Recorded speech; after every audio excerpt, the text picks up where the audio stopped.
Tai sveiki visi, esame mes medžiagos struktūrinės analizės vienoje iš laboratorijų. Tinklalaidė, tai ką jūs ten darot, ilsisi šitą vasarą, tačiau visi galvojam, reikia apsilankyti pas kažką ir pakalbėti apie įvairias mokslinės temas. Tai galbūt šita tinklalaidė pasivadins vasaros laboratorija, tarkim, ar kaip nors kitaip, dar nuspręsim, bet džiugu, kad esam štai prie šito didelio mikroskopo ir čia yra žmogus, kuris įvaldęs tą mikroskopą, yra jo meistras, mikroskopistas, o tiksliau chemikas Martynas Kapas. Sveikas, Martynai. Sveiki. Tai va, ir dar jūs čia matot labai tokį įdomų nuotrauką čia tokia, ar ne, padaryta? Čia tu pats tai viena iš nuotraukų darytų šituo aparatu, tai yra bandinys, kuris gimęs FTMC, profesoriaus Jagmino laboratorijoje, tiesiog vienas iš daugelio gražių paveikslų, kurių kartais tenka matyti, nes pasitaiko tikrai labai gražių momentų, ką pamatai. O ką mes matom čia? Čia yra metalo, centre šitos kiekvienos sferos yra metalo nanodalelė, kuri yra apvilkta grafeno sluoksniu, bet tai yra tiesiog buvo planuojama kažkam, negaliu pakomentuoti tiksliai kam, tiesiog yra vienas iš gražių paveikslų, pavadinkim tai. Čia paroda kažkokia buvo, ar tiesiog šiaip? Čia buvo iš gamintojo pusės iniciatyva, anksčiau vykusi idėja, dabar jau nebevykstanti, tiesiog gražių mikroskopijos nuotraukų, kad skatint tą vaizdus, ką mes galim pamatyti, kodėl ir kokie rezultatai iš viso to gaunasi. Ką gražiausia esi pamatęs? Ką gražiausia? Mane labiausiai žavi, kai pamatai tą labai didelę tvarkingą struktūrą ir kai pamatai, kad tai, ką norėjo kolega užauginti, kad jam tas pavyko. Nes bet kuriuo atveju mano darbas jau yra toks, kad aš vienas pats nelabai ką galiu daryti, aš esu tas dažniausiai blogietis, kuris pasako, kad kažkas tavo sintezėje nevyksta, pažiūrėk, norėjai gauti tokį, gavai kažką visai ne to. Tai tais atvejais, kai pavyksta ir po to dar gaunu informaciją, kad lazeris nušvito, ar ten viskas veikia taip, kaip reikia, tada labai toks būna malonus jausmas, kad prie to buvo prisidėta. Tu buvai prisidėjęs prie saulėtekio viruso atradimo ir taip įdomi atrodo. Buvo toks momentas, čia yra parodysiu, kaip jis atrodo. Esmė, kad yra vykdomas bendradarbiavimas tiek su Vilniaus universiteto fizikais, chemikais, čia buvo bendradarbiavimas su biologais. Tai yra, jie pateikia bandinius, charakterizavimui yra būtinos, kai viena iš sąlygų tem nuotraukos, kad pamatytų, kas jie yra, nes optinio jau nebepakanka ir tiesiog tas bendradarbiavimas vyko ir vienu metu gaunu informaciją, kad yra publikacija ir kad yra suteikę jai būtent konkretų pavadinimą, kad saulėtekio virusas, nes virusų pavadinimų siūlo virusologų bendrijos ir jie įprastai yra pagal grupę, pagal vietą, kur yra jis pirmiausia ištirtas. Tai čia jis yra visai nepavojingas, gaunamas išskiriamas nuo uogų plovimo, iš uogų plovimo vandenų ir tiesiog jis toks yra. Ir jis buvo rastas Vingio parke, ar ne? Šitas aš nepasakysiu, kur konkrečiai yra kiti tyrimai daromi, kur su Vingio parko botanikos sodo iš kompostavimo krūvos traukiama, gryninama, tyrinėjama, tai šito aš jau pakomentuoti negaliu. Tai čia yra ta viruso, ar ne? Galbūt taip, čia yra ta klasikinė viruso struktūra, kaip vadovėlyje nupiešta, kad yra galvutė kampuota, 12 kampė, čia mes matom tik tai iš vieno šono, tai yra daugiau mažiau 6 kampė graži. Yra uodegėlė. Uodegėlės būna skirtingos, būna ilgos, trumpos, storos, tai čia pagal tai ir yra tie virusai klasifikuojami. Galvutės dydis, forma, uodegos, ilgis, storis, tai, ir žinoma, ten po to genominiai visi dalykai. Tai čia dabar yra, kiek čia kartų yra pritraukta? Čia yra pritraukta maždaug gal kokius 70 000, nedidžiausias didinimas, tikrai nedidžiausias. didžiausias būna, kai jau galima Didžiausias yra atomam, su organinėm medžiagom yra tas sudėtinga, bet kokiai neorganikai, čia kur kolegos augina galio arsenido struktūras, tai čia yra pats einamiausias ėjimas, kad prisikasti iki pačios struktūros. Tuo labiau, čia yra matmenis, čia yra 100 nanometrų. Lazerinėse struktūrose būna aktyvusis sluoksnis, patys tie reikalingiai sluoksniai, jie būna plonesni, būna 10, 15, 20 nanometrų. Čia jau toksai smulkus, dar ką nors gražaus.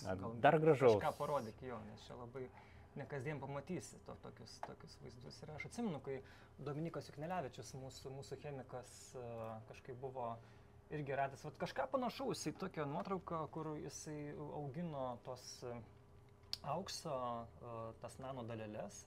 Ir ten buvo priartinta ir paskui tu parodė, kad čia tie tokie burbuliukai gali būti vieni irgi atomai arba atomų kolonos. Tai čia yra viena iš struktūrų optoelektronikos skyriui auginti, tai yra galio arsenidas su galio arsenidu, aliuminio arsenidas su galio arsenidu bismidu, atkaitinus gaunam burbuliukus, bismuto kvantinius taškus. Kvantiniai taškai šitie. Tai būtent matom, kad jie sudaryti iš bismuto elementinė analizai. Ir pats šitoj vietoj grožis atsiranda tame, kad stipriai priartinus mes jau matom atominę struktūrą. Yra vienas sluoksnis, yra kitas sluoksnis, yra du burbuliukai su savo struktūra. Čia kvantiniai taškai. Čia vienas ir kitas. Ir galima išskaičiuoti jų struktūras. O čia kaip priartinti šitą tada? Čia tiesiog iš šitos vietos yra Fourier transformacija padaryta, kad pamatytumėm, kokios struktūros tą sudaro ir išsiskiria šitam žvaigždėlapyje, pavadinkim, 3 atskiros struktūros. O šitie burbuliukai, kur matosi, tokie taškiukai, tai čia... Čia tikriausiai yra kažkokia ar tarša, ar netolygumai. Čia nėra atomai, ar ne? Šiaip patys tie taškiukai. Kur matosi? Tai čia tie taškiukai taip, jie yra atomų kolonos. Priartinti įmanoma? Priartinti galima, bet čia kažkaip... Labai gerai. Tai čia tokie visi, ar ne, yra atomų kolonos, mes kaip iš viršaus matytumėm tokius. Taip, tai yra atomų kito. Taip, jie yra suverti, jų yra apie 50-100 atomų šitoje vienoje kolonui. Ir jau mes visą tą struktūrą matom.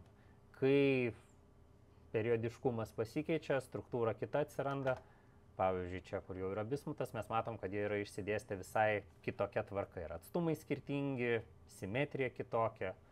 Čia eina viena, antra, trečia kryptim, tam tikras atstumas, kuris iš medžiagos savybės ateina. Čia yra jau forma visai kitokia. Tai kiek čia už plaukelį yra ploniau mažiau tas burbuliukas atomų kolonos? Čia milijonai kartų? Palyginti su plauku, tai ne milijonai, kokie apie 1000 kartų kažkur už plauką mažiau. Ir tiesiog po to visa šita struktūra, pagaminus prietaisą, gali šviesti.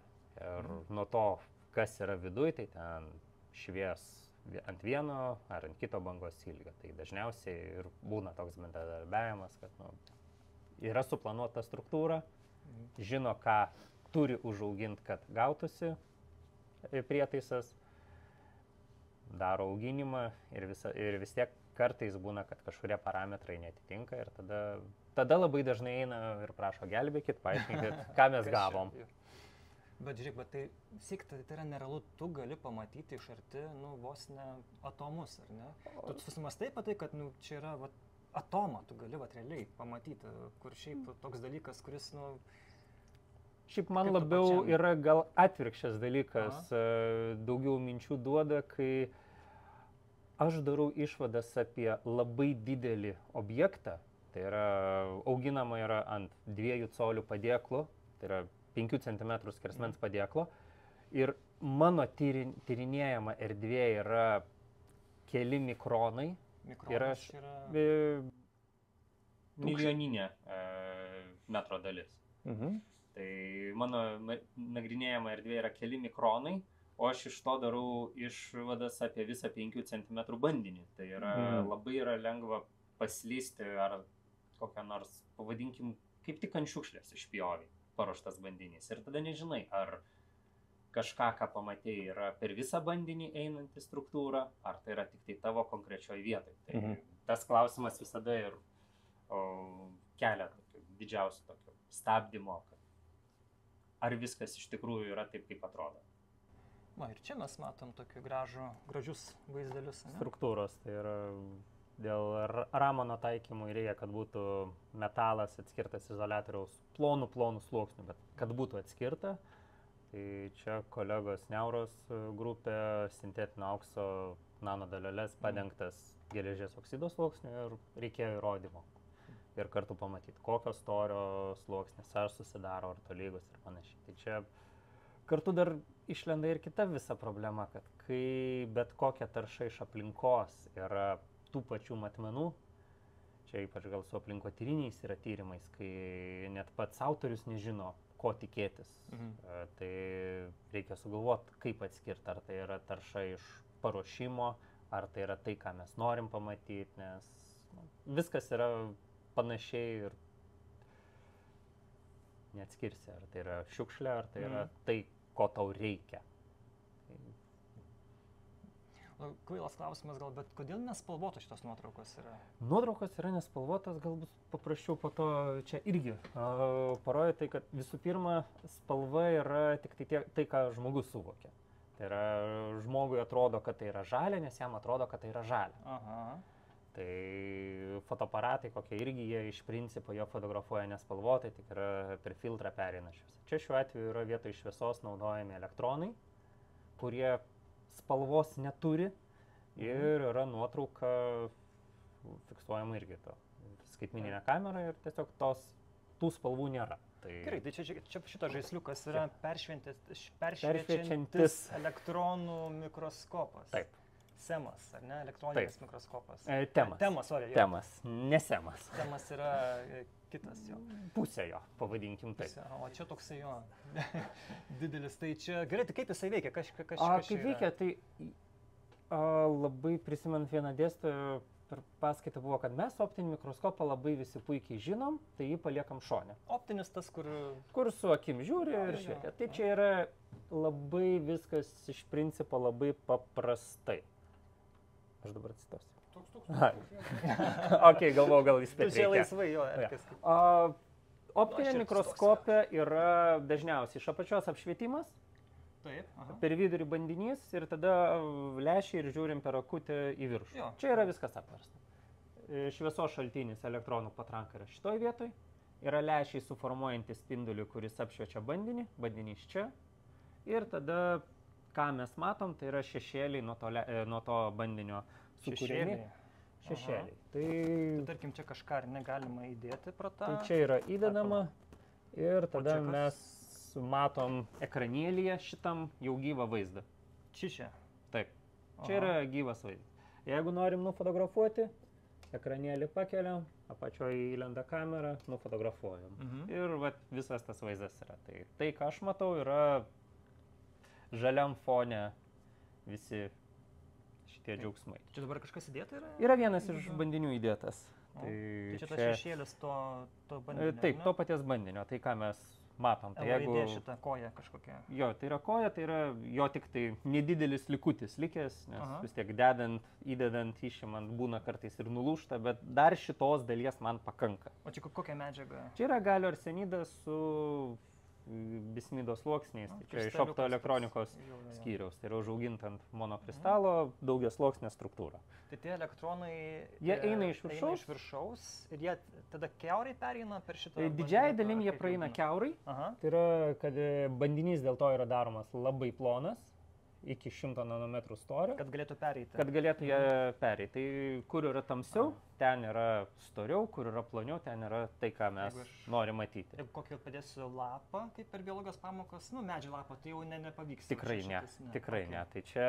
Reikia nuskusti tą lapą, tada ten labai... Reikia, yra prietaisų, kurie ten tą lapą supjausto į N mažų dalių, tai tada galima visą tai pamatyti. Tai čia ir buvo, kaip pavyzdys su virusais, tai virusų mes niekaip kitaip nematom, tai čia yra vienintelis variantas juos kaip pamatyti.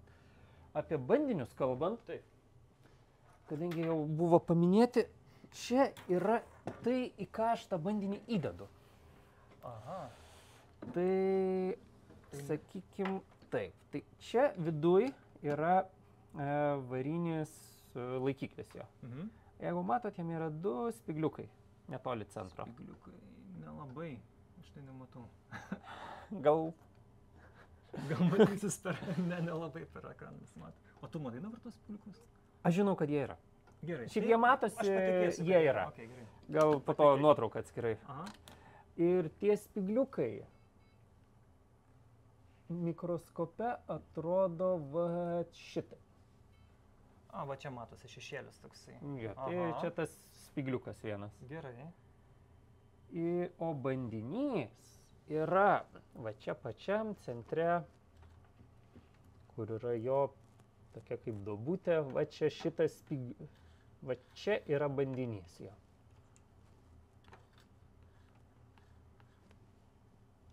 Ta kojelė. Jo. Ne kojelė. Ne? Kojelė čia yra rodiklytė. Va. Va čia yra bandinys. Va tas išsikišimas. Taip.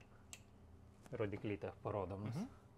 Tai aš tyrinėju tokią mažą dalį bandinio. Tai kaip ir minėjau, kad man reikia visada būti įsitikinusiam. Dydis šito, ar ne? Čia yra 500 kartų padidinta. Čia dar padidinta. Čia yra 500 kartų padidinta. Tai čia yra tas spigliukas, kuris akim matomas, bet reikia įsižiūrėti ir žinot, ką matyti. Čia įdėti su kokiu pincetu? Tai įdėdi su pincetu, o pats paruošimas yra su kitu prietaisu. Tai su fokusuotų ionų plaštelio mikroskopu, kuris išpjauna. Kažkoks kitas dar. Yra kitas prietaisas, kuris paima ir tą ploną iš norimos vietos daiktą išpjauna. Jeigu tai yra sąlyginai paprastesni bandiniai, kaip nanodalelės, tai tada viskas yra ženkliai paprasčiau. Yra tiesiog lašas užlašinamas ant tinkliuko ir vieno lašelio užtenka. Vieno lašelio užtenka ir jo per akis yra. Koks kraujas būdavo, mes kraują irgi žiūrėdavom per biologijos pamokas. Tai čia dar labai atskiedus, tai dažnai ir skiedimai 1:100 ar dar retesni. Tai jeigu yra tirpalas matosi spalvotas, tai tikriausiai jis bus man per daug koncentruotas. Man reikės dar kokius 10, gal 20 kartų atskiesti, kad matyčiau kažką, kad tos dalelės būtų viena nuo kitos atsiskyrus. Tokie kontrastai, tas šitos toks didžiulis aparatas, ar ne, patys bandinukai tokie labai... Bandinukai labai nedideli. Tai toks. O tai kaip tada gaunamas tas vaizdas į kompiuterį iš šito aparato? Kompiuterį tai tiesiog apačioje yra labai panaši kaip fotoaparate skaitmeninė kamera. Tai toks ir jį tada paprastai ir nufotografuoja. Iš karto nuotrauko gaunama, ar reikia laukti, kol ten užsikraus kažkokie sluoksniai, pikseliai? Tai iš esmės yra sekundžių reikalas. Tai yra tokia pat kamera, kaip yra paprastam fotoaparate. Tai gali parodyti, kaip jį gali filmuoti. Tiesiog tą gyvą vaizdą rodo. Bet jeigu norim jau kažko tikslesnio, tai tiesiog išsirenkama vieta ir po sekundės yra ta nuotrauka. Tai absoliučiai visiškai kaip paprasta fotografija. Po to jau pradedi žaisti, ieškoti, ką ten joje pamatai, kas ten joje yra. Tai čia yra ta sudėtingoji dalis. O pats matavimas, tai taip, turi savo didelių momentų tokių. Ypač, kai jau eini labai jautrius, tai tenka ir pelę į ranką pasiimti, nekvėpuoti, sulaikyti kvėpavimą tai sekundžiai 2. Jeigu yra ilgi matavimai, tai užsibarikaduoji, užsirakini, kad nieks neįeitų, kokias 2 valandas. Apsaugota nuo aplinkinio vis tiek to judesio triukšmo? Kambarys yra specialiai paruoštas. Tai yra čia net nėra jokio ryšio. Taip, tai čia yra labai maloni vieta, ypač žiemos metu būt. Nes ateini tamsu, darbas įprastai vyksta tamsoj, išeini tamsu, šalta tai čia nusistatai, bet iš esmės čia jau asmeninio pasirinkimo yra dalykas, kad ar tai yra šalta ar nešalta, tiesiog svarbu, kad būtų pastovi temperatūra ir savo matuoji, žiūrėdamas į tą žalią ekranėlį, ir žiūri. Mhm. Tai matavimai tokie, jie yra. Nenuobodu? Šiaip labai yra, kadangi aš esu matuotojas labiau, dirbu su prietaisu, ne su pačia sinteze, tai yra labai didelė bandinių aprėptis, yra labai įvairūs. Yra lazerinės struktūros, yra virusiukai iš uogų plovimo vandens, yra nanodalelės, buvo bendradarbiavimų su aplinkotyrininkais, kad filtrai prigaudė iš oro su kietosiam dalelėm, nuo lapų nurenkamos tos kietosios dalelės. Yra labai didelė bandinių pasiūla ir tiesiog tai yra labai įdomu, kaip po to prie visko kaip ir gali prisiliesti. Kad, nėra taip, kad gali vienas dirbti, visiškai ne taip, bet kiekvienam yra labai tas reikalinga, ypač kai nebesupranta, kas jau gaunasi, arba tiesiog reikia žinoti, kas vienam ar kitam vandenį yra. Tvarkoj, Martynai, ir kaip tu atsidūrei FTMC, šitoj laboratorijai, tu chemikas esi, ar ne, pagal specialybę? Pagal specialybę esu chemikas, bet toks chemijos buvo labai nedaug, nes aš pats dirbau bakalauro ir magistro studijų metu su plonų sluoksnių auginimu. Tuo metu dar chemijos fakultete buvo CVD auginimo grupė, profesoriaus Abručio vadovaujama, tai ten atlikau savo bakalaurinį, magistrinį, o doktorantūros metu buvo temos visas keitimas ir galiausiai nuėjau iki dažniausiai tų pačių plonų sluoksnių, kitos struktūros, bet idėjiškai plonų sluoksnių analizės. Tai toks, pagal diplomą žiūrint, poslinkis gal ir didelis yra, labiau iš chemijos į fiziką, galbūt ir technologiją pavadinkim, bet pagal darbo pobūdį, pagal visą tą, tai vis tiek visada yra kažkur šalia. Ir ta chemija nebuvo mano tokia kaip įprasto chemiko, ten su daug sintezės, maišymo, virimo ir visų to. Chemija pas mane baigdavosi vienam iš pirmųjų sluoksnių auginimo žingsnių. Esi šeimos tėvas, atsakingas vyras, žmogus, rekomenduosi savo vaikam irgi tokią specialybę? Iš esmės, jeigu paklaus, tai žinoma susipažinti tai bet ar rekomenduosiu, tai manau, jie patys gali pasirinkti. Nes man tėvai nerekomendavo, nes jie abu yra muzikos mokytojai, tai aš visiškai, jie negalėjo nei rekomenduoti, nei nerekomenduoti, tiesiog savo keliu ėjau, tai irgi kaip norės. Žinoma, įdomu, jiem dabar ir kartais pabūt, kažko dar, pažaist, pamatyti, bet šiuo metu tai ką norės, tą darys. Gerai, ačiū tau. Martynas Kapas, FTMC medžiagų struktūrinės analizės skyriaus darbuotojas, mokslininkas. Truputį pabuvom šitoj laboratorijai, pamatėt iš arti tą tokią darbo virtuvę. Aš Simonas Bendžius, atsisveikinu, iki kitų kartų. Ovidijus Žalys, čia, kuris viską filmuoja ir labai susikaupęs dabar viską čia stebi. Tai garsas ir vaizdas Ovidijaus Žalio, tai ačiū tau Ovidijau, sakom 3-4, ačiū Ovidijau, čia kartu reikia viskas. Gerai, tai va, iki kitų kartų.